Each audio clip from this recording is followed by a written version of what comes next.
Good evening, everybody, and thank you for joining us. My name is Craig Hardesty. I'm the board chair of Out on Film, and we're delighted to have our In Conversation series tonight celebrating International Lesbian Visibility Day with my favorite film from the 2021 Film Festival, the team behind Invisible Gay Women in Southern Music. So I want to thank all of you for coming. If you like this conversation, please subscribe to our YouTube channel for conversations like this and many others with queer artists all over the world. We are really happy to be screening the film and this live conversation with the team, with our co-host and our good friends over at Atlanta Pride with Stephen Igarashi Ball. And Stephen, if you want to say just a little bit of something about Atlanta Pride this year. Sure. So first, I want to thank Out on Film for always partnering with us. I want to thank our panelists today. And I'm really excited for us to have been able to share this documentary.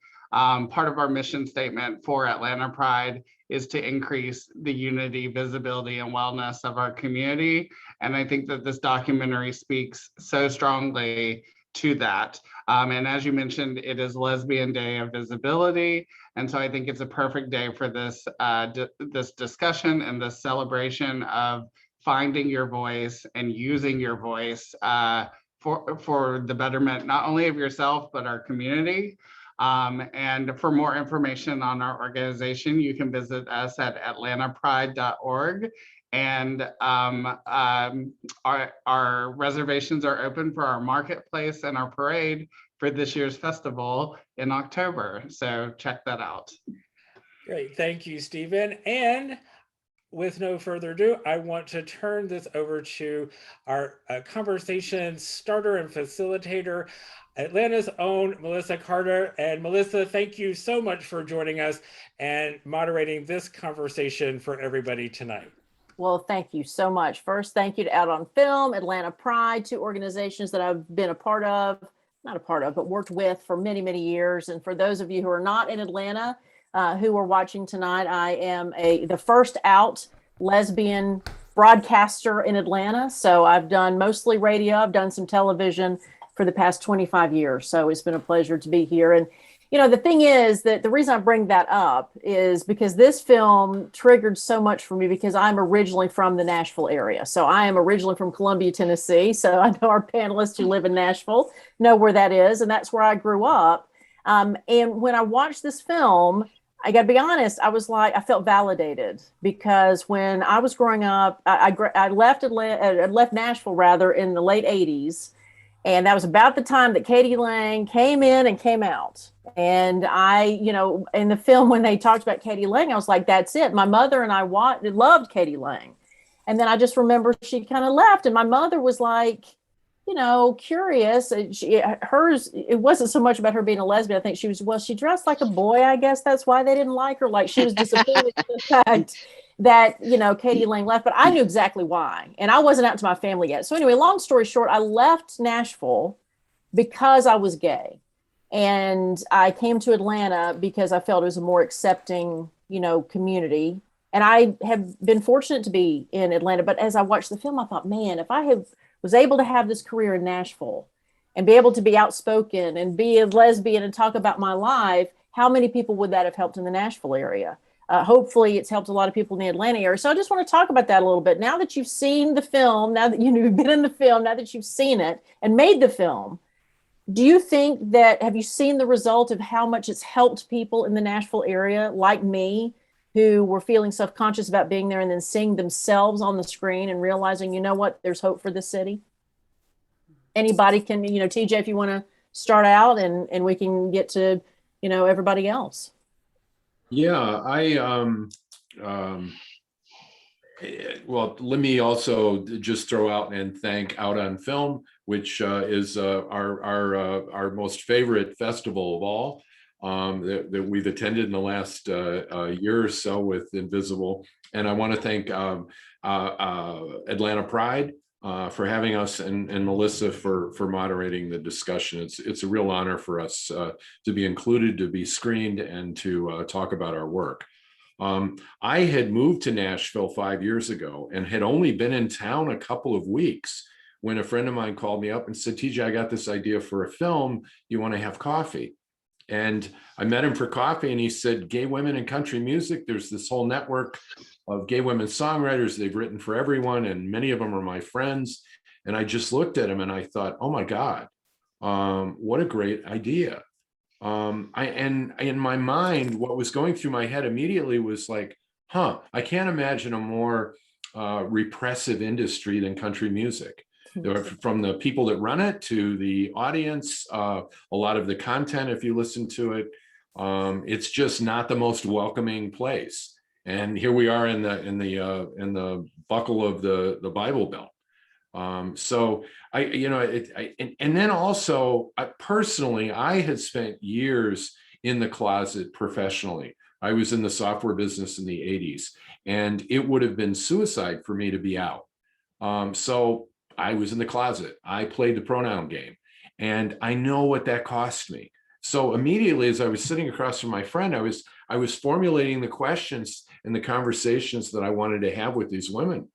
I think that their incredible catalog to me was just a qualifier to be in the film. What I was most interested in was, what was that journey like for you? What was it like for you to grow up in the South gay? And at what point did you discover you were gay? And how did you deal with that? And then when did you discover that you were a songwriter? And then how did you make that happen? Or what kinds of choices or compromises did you make? And I'll tell you that I've spent 5 years in this world with these incredible artists and exploring what they've had to navigate. And I am just in such awe of their tenacity, their spirit, that in spite of all of the forces that seem to conspire to keep them down, they persevered anyhow. Their artistry came through anyhow. Yet the industry has not evolved all that much. So to answer your question, Melissa, I think that there's still a long way that the industry needs to go. But the young people are our hope, because that's where the change, I think, is. And that's where we're seeing it starting to bud, is with some of these younger artists. But, we had one of those artists that we wanted to include in the film, Katie Pruitt, who wanted to be in the film.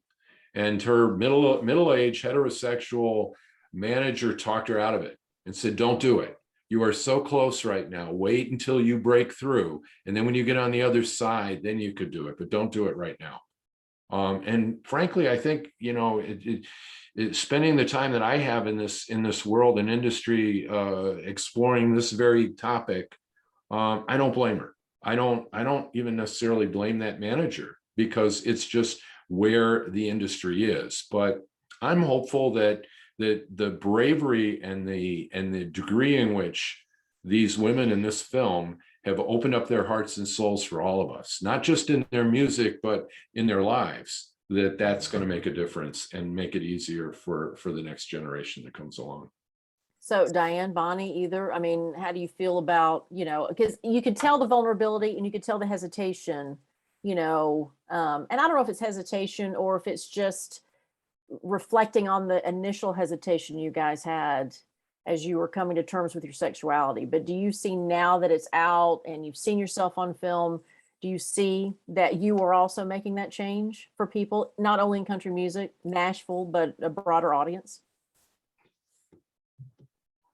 I'm gonna put Bonnie on the spot. I'm gonna make Bonnie go first. Well, first, thank you for having me. I really appreciate the energy and time that the Atlanta Film Festival has given to us. It has been amazing. I teach gender and identity at MTSU in the commercial songwriting department.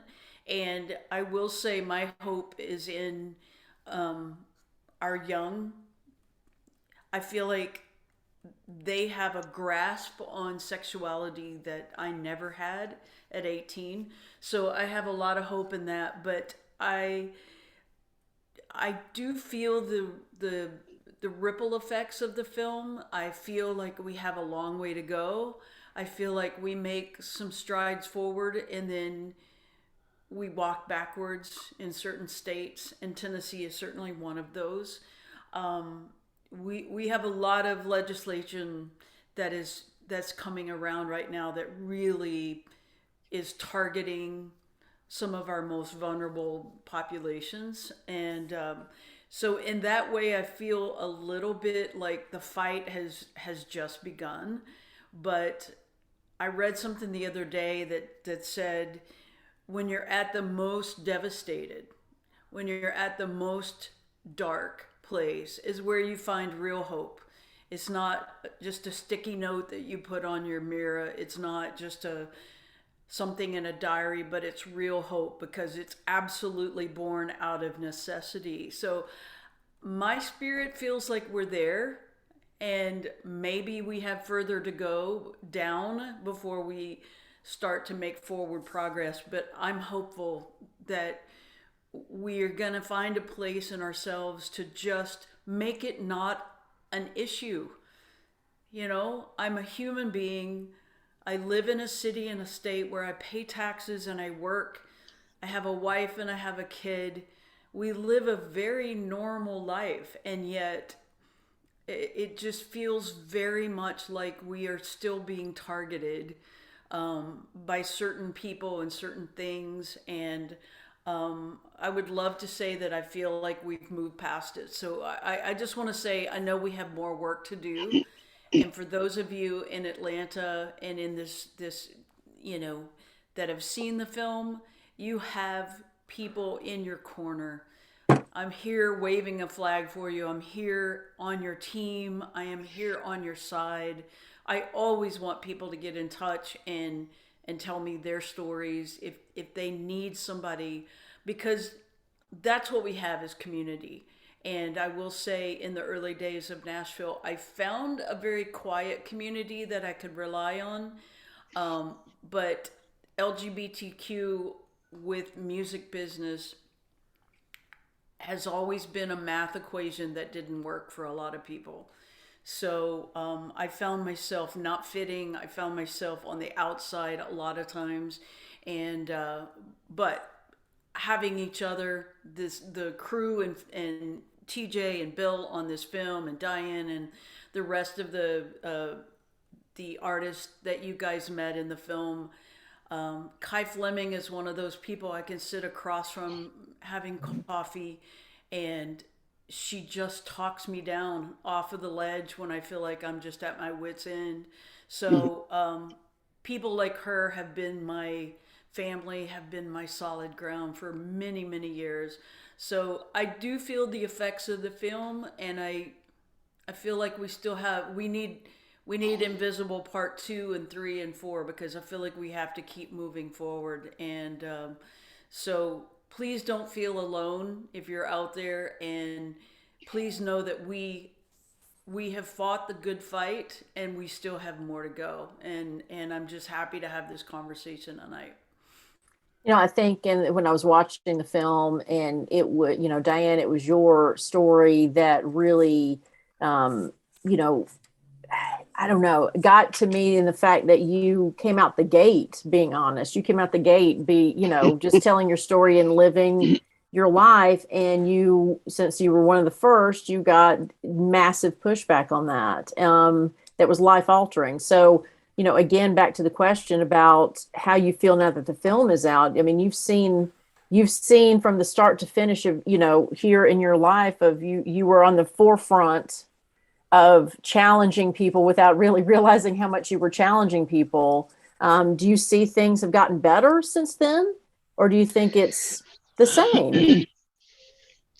Well, wait a minute. I'm sorry. I've got stuff coming up on my phone because I am in the car. Yeah, the other thing I'm feeling these days is I'm tired. I'm tired of all the heaviness, and I'm tired of all the struggle. And sometimes I just want to sit at my kid's football game and cheer him on and not worry about it so much. And so for me, I think I'm at a point in my life where I can say, yes, it is better. And no, we're not there yet. Mm-hmm. I think overall, people are much more accepting. They're not so surprised.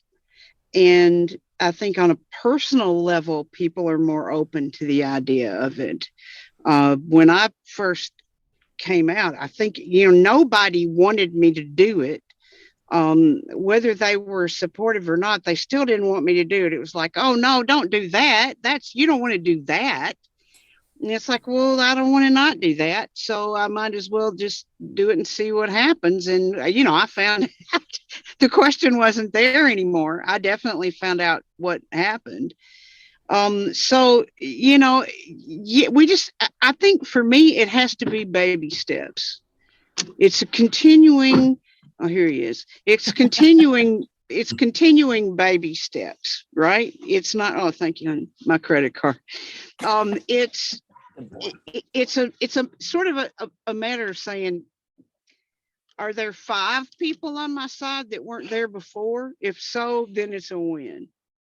Do I want 50? Yeah, but I'll take the 5 and be happy and grateful for it.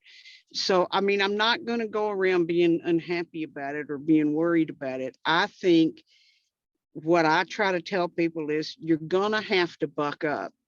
You can't let it, you just can't let it destroy you. You can't let it beat you down. No matter whether you're in the music business or in any other walk of life, you have to do your best to step up. Know that most people, or a lot of people at least, are doing the very best they can with it. It's new to them. It's confusing. It's against what they grew up believing.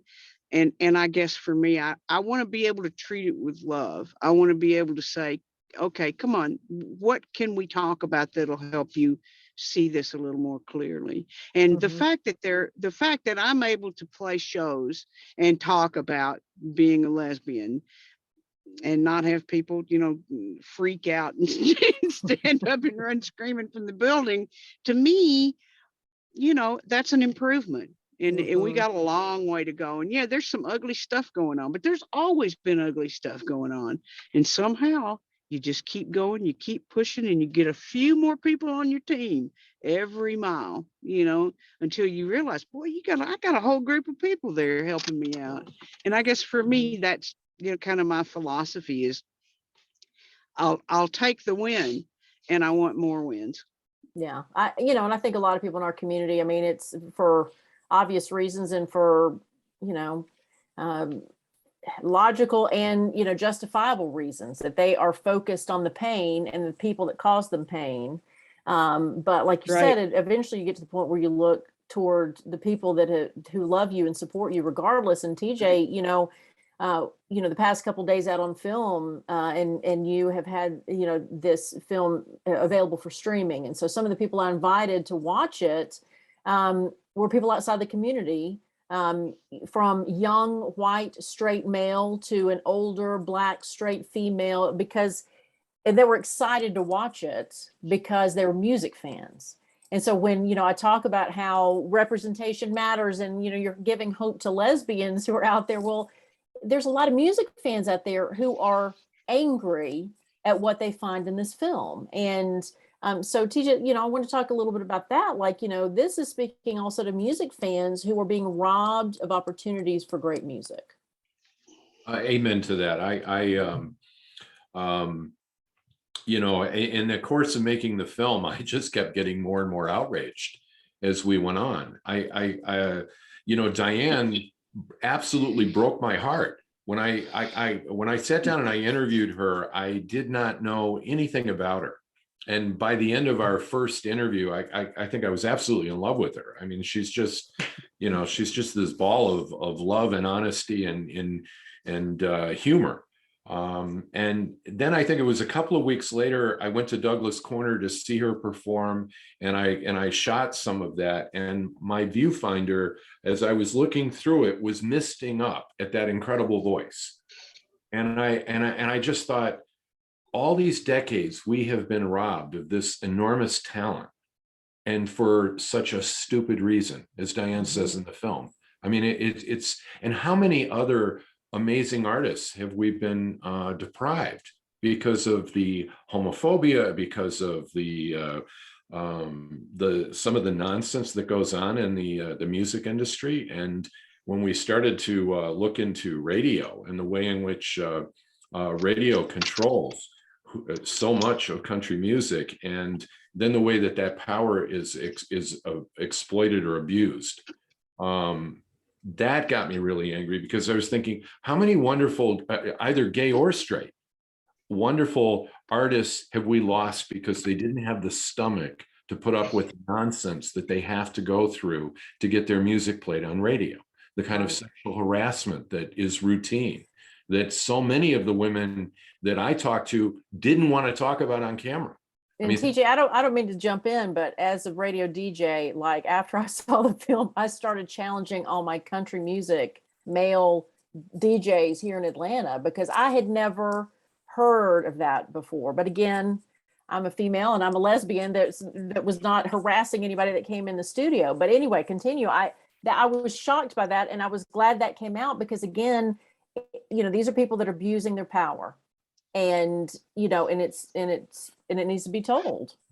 Yeah, I mean, I have to admit that when I first heard about Taylor Swift and some DJ, pinched her butt in a photo shoot and she sued him, and I thought, well, that was really inappropriate, and good for her. But I had no idea how widespread that problem is. And one of the artists who, when I asked her about, in the course of the interview, I said, well, tell me about the sexual harassment on the radio circuit. And she says, no comment. And she stiffened right up. She says, you know what, turn that off.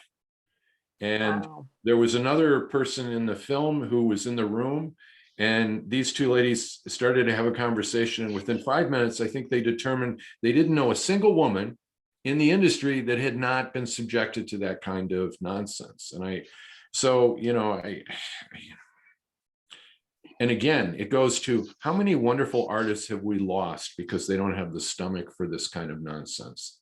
And it's Right. like all paying for it. So yeah, when I hear that people get upset and get outraged at some of the stuff that they see in the film, I'm like, good, then we're doing our job. Right. Yeah, exactly. That's the whole point right there, is that the only thing we can do is educate people and to let them know what it's been like for a large variety of artists. Some of the non-gay, what do we call them, straight people? They, Those people. I'm just kidding. Those people that experience that same type of thing with this sexual harassment. Again, I got into music to play music, to write and play music. I didn't get into music to be rich or famous, or certainly to fight people about being able to play. That's all I wanted to do, was play music. And so you get kind of the same feeling from these women who have to go to all these, radio things and do all this stuff and put up with all that crap. And, come on, people, we're better than this. Stop it. Stop that. And I just, I just feel like slapping their hands. Stop it.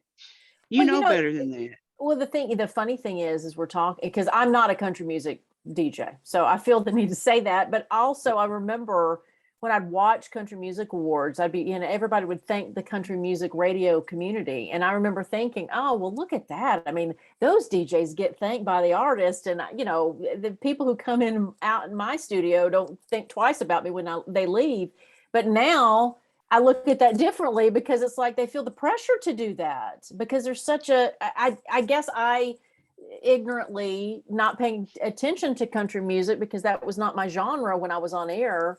I didn't realize that power was there, to that extent. And it was really disappointing for me to see that, honestly.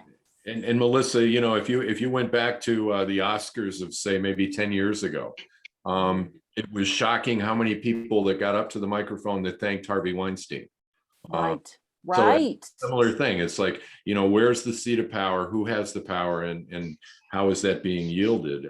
The sexual harassment was just, one aspect of it, but it's the gatekeepers, the people that are in charge. They are holding on to the reins of that power for as long as they possibly can. Mm-hmm. And I think that's where we need to really focus on, is in addition to radio. I mean, I think radio needs to clean up its act. It's appalling. It's 2022, and the fact that that kind of stuff is still going on, it's a shame on everybody that works in that industry if they're allowing that to happen in Absolutely. 2022. It's just nonsense, and that's got to Agreed. stop. But it's the, one of the major themes that we kept exploring and going back on with our artists was, like, I mean, was it Hank Williams that said all you need is 2 chords in the truth, or 3 chords in the truth? He was Harlan Howard, but I'm not. Yeah, but it's the as Mary Gauthier said, for a song to be any good, it's got to be honest. It's got to be real. It's got to be authentic. And that's what these artists do, is that they mine the depths of their souls to get at the truth, and to do that as honestly as they possibly can. And if they do that right, we're all moved by it, and we're all transformed by it. And yet, how do you do that in an industry that has these layers of duplicity, that is stifling the honesty of the whole of these artists? And their sexuality is just a small piece, but it's a substantial piece of who we are. And to snuff that out, and to push that down, and to not want to look at that, that's going to have an impact on the art as well. Mhm. And we're all gonna be less for it. Let me get to a couple of questions from our viewers, because we have some of these and comments coming in. So first, I love this documentary. Thank you for sharing your stories. I've been in radio for a long time, but still never knew how bad it was for you. So thanks for hanging in there. Y'all rock. Country music seems to have a much more rigid gender binary than pop or rock. It will be interesting to see how or if that changes as we have more gender non-conforming people and more non-binary expression and visibility. Now, TJ, you just mentioned about how, sexuality was only a part of what was going on in country music in particular. And you mentioned earlier about how one of the people you wanted in the film, their manager said not to do it. And so there's that classic artist versus business, right? Anytime you're trying to make a living out of being an artist, you got to deal with the people who are running those businesses. So, I mean, and this is anybody's question, but, what is going to tip the scale? Is it more people being in the business aspect of it that is more friendly to the artist? Or, I mean, what are your opinions since you're in the business?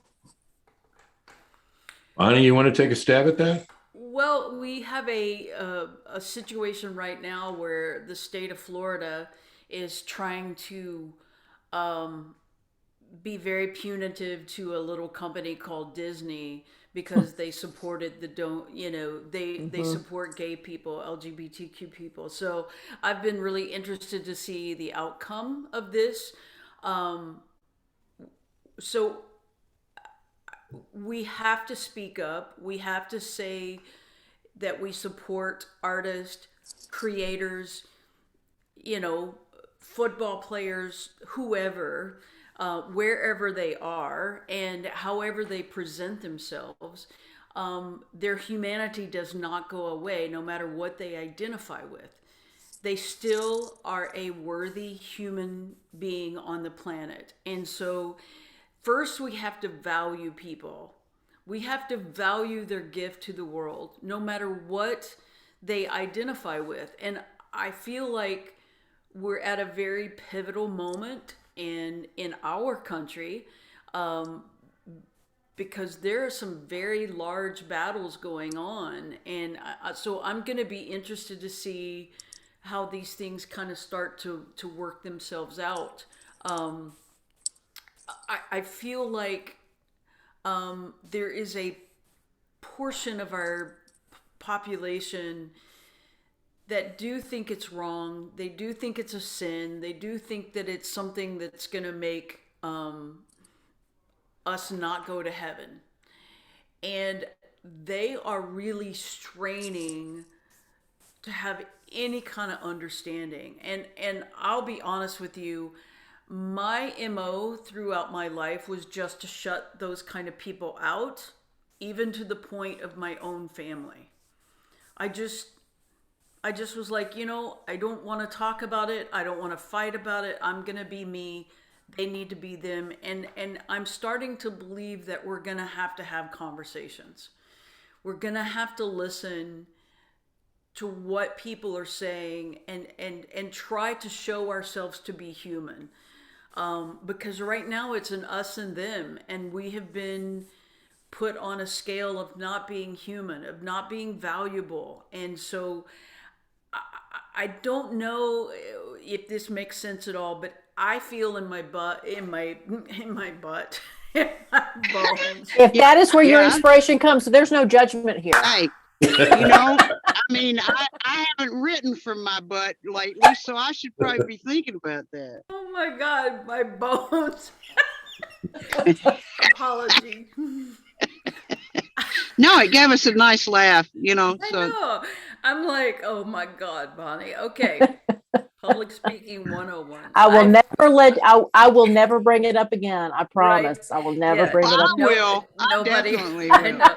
I feel in my bones that I need to go to square one again. And I don't want to hear people that want to tell me I'm going to hell. I don't want to have that conversation. But I have felt lately that we've missed something.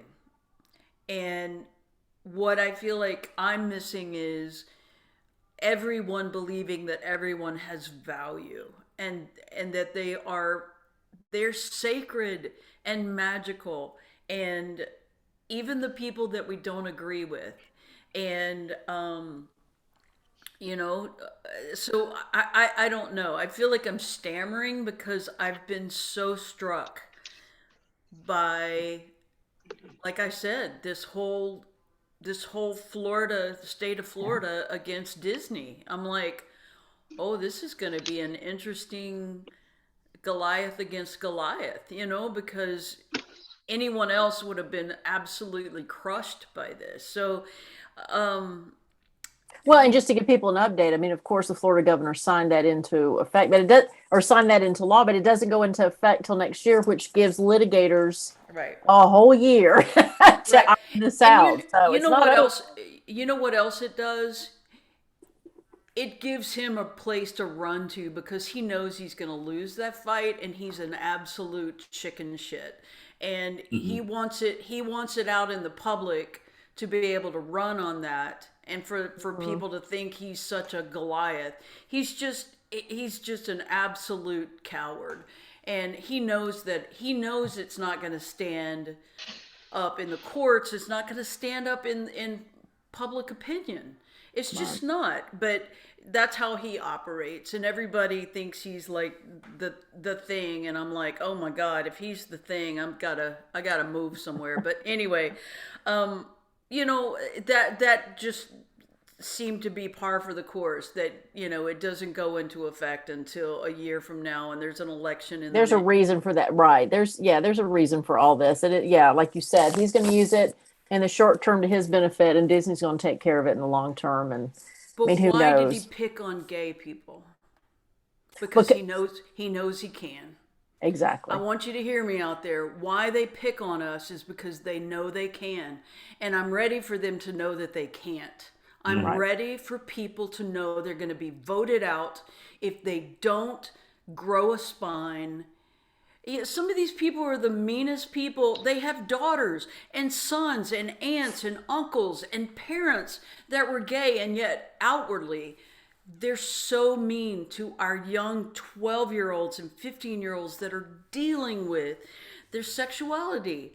They know they can do it and get away with it. And I'm ready for them to know that they cannot do that anymore. And so that's where I am. When you talk about Dianne being tired, I just, I don't have a lot to offer the world, but I tell you what, you have everything that I own to fight this fight. I will sell everything and put it all in a pile and just say, here we go. Abby Rubenfeld's a friend of mine who actually fought for gay marriage in front of the Supreme Court and won that for us. And she's a friend that I can text at 3 a.m. when I'm like, what in the world? And she's like, Bonnie, keep the faith. Just keep the faith. Keep the faith. So keep the faith. but I'm ready to fight back. I'm ready to fight back. I'm ready for all of us to organize and fight back. And I know this isn't a political rally, but I'm just fed up. I'm fed up. Well, I mean, no, I think that you say whatever you want to. I'm all about a good fight, but I also think that everybody's listening, that they feel the same way. A lot of people feel the same way. And going back to some of the questions from our viewers, I'm curious how these women thought and felt about the 1970s, 80s women's music of Holly Near, Margie Adam, Ronnie Gilbert, Michigan Women's Music Festival, and all. Would they ever, were they ever tempted to cross over into that? I know a lot about this because I did an album with them in the late 80s. I knew about them because at some point in through there, in my step away from the music business world, I actually managed a record store, and I wanted to make sure that I carried that music in my store, which I did. My boss let me carry all of it. Tempted to cross over from women's music to pop, are you saying? Or to country? I stated the question as it is. I think they're meaning, would y'all have left country music and just really made a stand in women's music, and maybe, yes, through that, if it led to pop or led to whatever genre. One of the I know almost all of those women, and many of them are I may have a bit different way of thinking about it, but I don't think I ever expect women's music community to be able to support me with my son. Well, yeah, you're cutting in and out. I'm assuming what you said is you never assumed that, and correct me if I was wrong in what you were initially saying, that you never expected these women to be able to support themselves financially through that music. Is that what you were saying? Well, yeah. I mean, I think I'm okay now. I think my point was when I did the record with one of Olivia's subsidiaries, I never expected that to really go mainstream or do any of that stuff. Back then, especially, it needed to be its own little world for a long time. So women could learn how to write and how to play instruments and how to produce the records and how to engineer the records. And it was more of an educational experience, and also a situation where people could express themselves freely and openly. But it was a whole different world from what we were doing in sort of what I refer to as the mainstream. So I don't know. It's just was two different worlds, I guess, is what I would have to say. I love a lot of that music, and I love a lot of those women. So important, but different. Mm-hmm.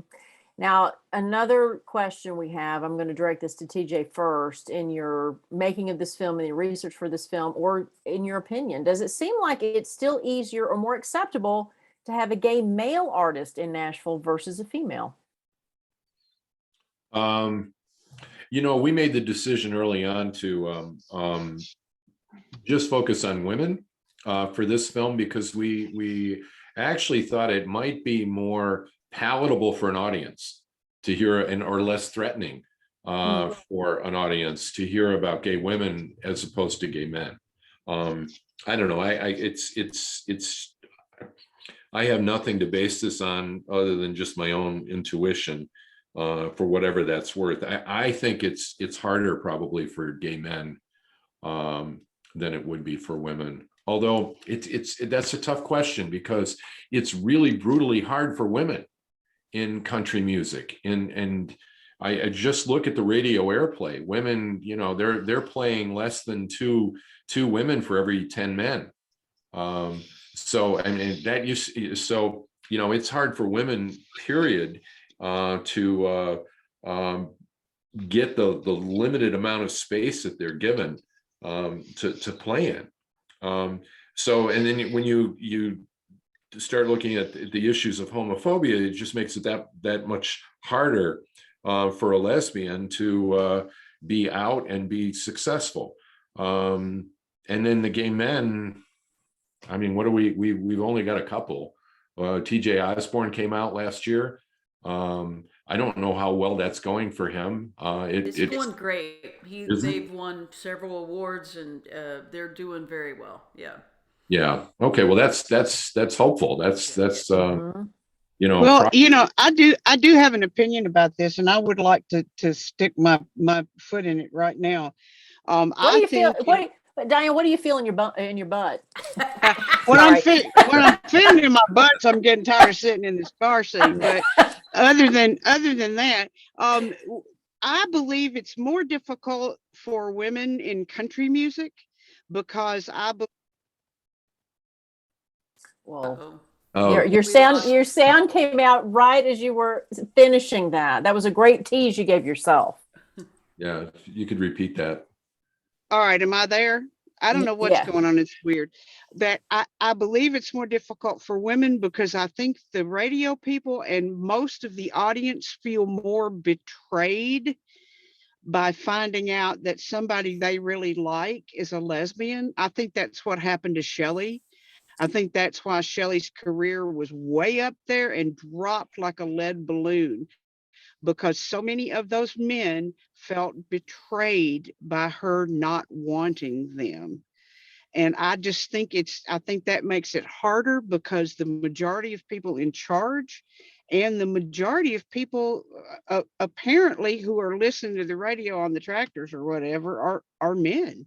And I haven't seen it destroy any man's career the way it did Shelley's.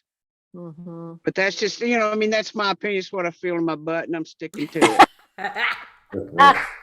That's a new phrase that everybody can adopt. Thanks. I'm going to definitely use that. I'm sorry, I have to. Bonnie, do you have an opinion on that? I'm curious. Let me pull myself together here a second. Okay. I think women have a hard time in country radio. I have a data person in Toronto that gives me all the female data for each year, and women writers, artists, producers go from 2% up to about 10%, back down to 2 to 3%. And I also want to throw in here that's also race. That is also Black women, Black men, outside of white conservative male. Country music doesn't hold a lot of space for people. So women, in itself have a hard time being played on country radio. So then when it's a gay woman, it's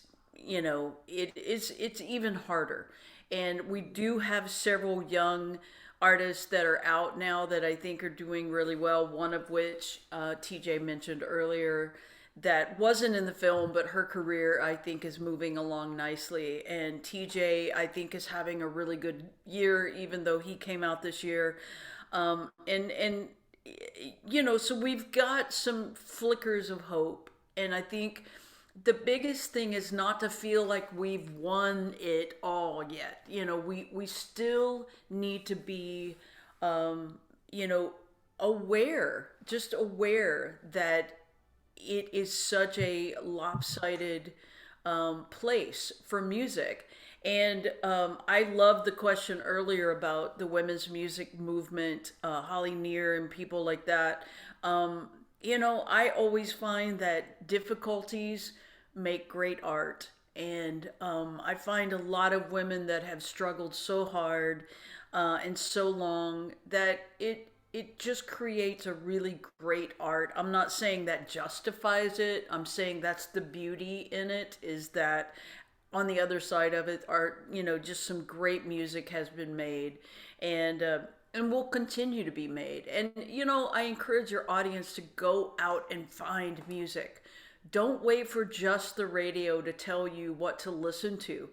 Go out and listen to live music. Go and listen to people that you've never heard of before. Just give the music a chance to kind of speak to you in a way that is unique and and fits you and what you want to hear.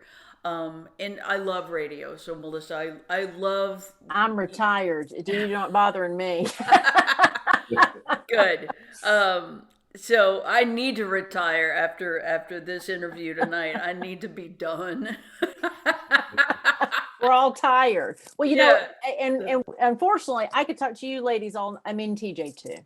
Yes. But I could talk to you ladies all night. But we do have to wrap up. I will say that an interesting follow-up to that is my son has introduced me to great music through his video games. There's a lot of independent artists that are composing video game music, and it's fantastic. And but being somebody who's been in radio for so long, I love music from any area, but you're right, people who are conditioned to think that radio is the only source, that is not the case. So any final thoughts? I mean, it's an honor to have been here with you guys because I really enjoyed this film, cried through it, laughed through it. And so thank you for sharing yourselves, which I know is not easy to do, but it does absolutely make a difference. And you've been a hero to a lot of people. So any last thoughts before we wrap up and bring Craig and Stephen back on? Tej? Listen, Melissa, I'm going to echo what you said with the women in the film and Sydney. For me, it's just been the privilege of my life to have been able to spend the time that I have with them and to witness the degree in which they were willing to open up their hearts and souls for us. I mean, you're seeing just a small bit of what they shared. It was a very difficult film to cut because there's just, for every beautiful jewel or moment in the film, there were 10 others with each one of them. And so it was, like having to make a choice. I've fallen in love with every one of these women, and I'm just thrilled that audiences are too. So, yeah. Dianne, what you got? Thank you so much, Melissa. This has been great. I've really enjoyed it, and stay in touch with me. Let me know how it's going with the kid. Yeah, we were talking off air about how she and I are both old mamas. That's all right. We're gonna have some great sons coming out of that. Yeah. Amen. I have a 19-year-old who makes music, and so I'm with you guys on the raising a kid. But last words to Melissa, thank you so much. Stephen, Craig, both, all of you have been so kind to us in the Atlanta area. So thank you so much for that. And boy, you have a friend here. So stay in touch. Let me know how I can help out down your way. Well, thank you all, Melissa, Bonnie, TJ, Dianne. As always, it is just a pure delight to have all of you. Thank all of you out there for joining us live through this conversation as we celebrate lesbian voices and Lesbian Visibility Day, because I think it is an important representation. The irony was not lost on a lot of us that we celebrated Visibility Day with a film called Invisible. But we can call you Invisible no more. Amen. I want to thank Stephen and everybody at Atlanta Pride for joining us and for co-hosting this program with us tonight. I think it was a terrific program. If you like this program, please subscribe to our YouTube channel at Out on Film, where we have all of these conversations live for you to watch at any time. And join us for this year's festival starting on September 22nd. And we will run for 11 days, and we will show a lot of other great films like you were able to see here tonight on Invisible, Gay Women in Southern Music. Thank you all for joining us, and have a great night.